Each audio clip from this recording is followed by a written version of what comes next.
So the biggest mistake I see managers make is relying only in the authority.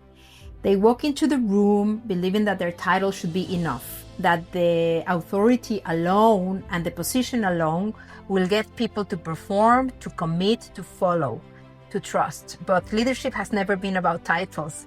Leadership is all about influence and impact. And influence is not given to you the day you get the promotion. It's built slowly, consistently, daily through trust. Now, let me ask you something. Think about the best manager or the best leader you've ever had in your life. Was it the title that inspired you? Was it the position in the organization that made you want to give your best? Or was it really how he or she treated you, how this person made you feel? So I'm willing to bet it was the second one, because most people don't remember leaders for their authority. They do remember leaders who listened when it mattered. They remember leaders who coached instead of just correcting. They remember leaders who genuinely cared about the growth and not just the output. So that's exactly what millennials and Gen Z are looking for their managers today. It's not different than in our time, but it's more evident. It's not really perfection. It's not someone who has all the answers or just someone who shows up with connection. That's not really what they're looking for.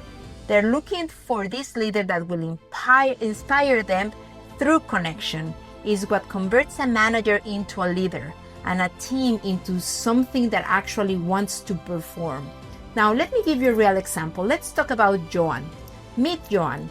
Joan is a manager who came to me deeply frustrated. His biggest complaint was his team didn't respect him. He couldn't understand why. After all, he had the title, he had the position, and he had the authority. In his mind, that should have been enough for them to trust him and to follow him. But here is what was really actually happening.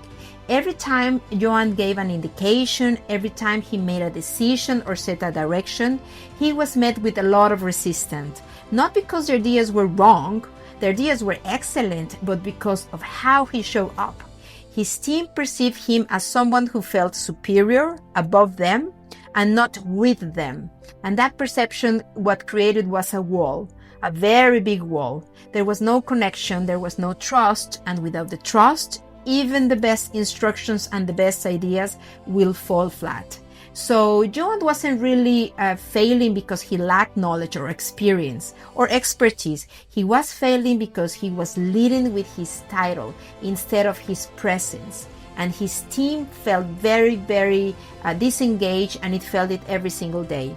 Now, the moment Joan started showing up differently, listening before directing, acknowledging his team's input, making people feel seen, the resistance started to dissolve.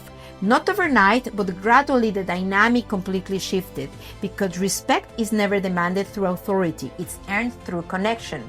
So when leaders understand that the position, especially if they are newly promoted, is not what's going to build the trust, this is the main transition period into getting your teams to perform and connect genuinely with them.